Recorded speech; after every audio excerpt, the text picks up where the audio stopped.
Hey everybody, this is David at Barnyard Bees. I'm out here at night in the bee yard and I'm hoping we can spot some wax moth. Right there, if you can see that one right there and fly in front of the camera, there's a good shot. As you can see, down there is a bug zapper. This looks freaky on the camera. It looks like a bunch of grave markers, gravestones with all these nukes. It kind of looks like a graveyard almost. But anyway, I wanted to show you the wax moths and how bad they can get at nighttime. You can see we got a bug zapper right there. You can see it showing up there. Another moth right in front of the camera. Up there on the barn, you can see one glowing. There's one on the other side of the barn. This light's showing up pretty good. This is the first time I've tried to film like this. But you can see all these moths crossing the camera, and they're wax moths. And I just wanted to show you, because of course that's when they come out, is at nighttime. And if you have some bug zappers out, they will limit your numbers dramatically. So try to get you a couple on each side of your yard. Don't worry about them attracting them to your bee yard. Keep them about 50 feet away from your bee yard. But just the smell of honey, comb, wax, pollen will attract the wax moths anyway. It doesn't matter if you got a light or not, they're going to come to it. They're going to smell it. So now here's one mistake to do, and I'll just point it out right here, and it's a mistake that I did. If you pull out old wax and leave it, that's an attractant right there, and I shouldn't have done it, and I'm pointing that out. That's my mistake. It never got picked up. That will attract hive beetles and wax moths. Don't do that. I'll show you a problem right here that we had, and I've already pulled the frames out. This right here was absolutely destroyed by wax moths. Now, we have a lot of yards here, or a lot of nukes. There's 240 in this yard right here. And I still work a full-time night shift job from 7 to 7. So they always don't get checked. A lot of things can happen. Most of the time what happens, they end up swarming. And then the hive is left queenless. They fail to make a queen because it's later in the year. And there's no drones. The drones are getting less and less. So the chance of them not making a queen becomes higher and higher as time goes on towards the fall. So stuff like this can happen.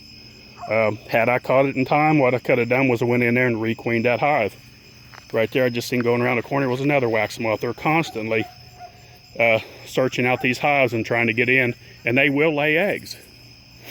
And what happens if you have a strong colony, like if you have a honey producing yard where your colonies are strong, you're probably not going to have much trouble with wax moths or hive beetles, because there's a lot of bees. But when you do like what we do here at Barnyard Bees, we propagate bees. So we're constantly filling these nukes up. When they get ready to sell, we start off again with one frame of bees, and that works out really good the first part of the year. But as time goes on towards the fall, you got to do 2 frames, because if you don't get your number of bees up, you're going to have issues, and that's part of your issues is the wax moths and the hive beetles. It's always good to keep your hives tilted forward, because that will help the bees. If it's tilted forward, they can drag the wax out a lot better, and debris on the bottom is a big attractant to hive beetles and wax moths. So always try to keep your hive tilted towards the entrance. That's the thing about if you're thinking about raising nukes for propagation, keep that in mind. Your weak nukes, your weak colonies are the ones vulnerable to be taken over by wax moths, and that's what happened here. And usually what happens, I mean, They completely demolished it. Before they even got this far, what happens, the bees just swarm. They just up and abscond. So right there's one flying around now, the camera.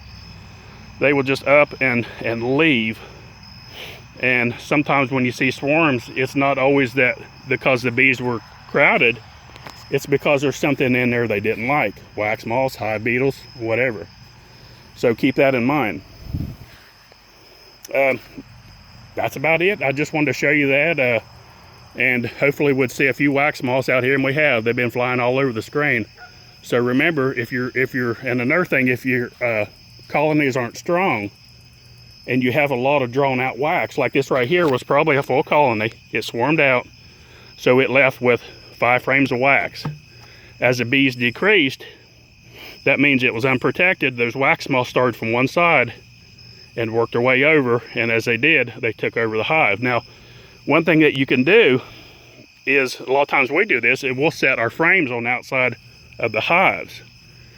And that works really good. You would think they would melt, but they don't.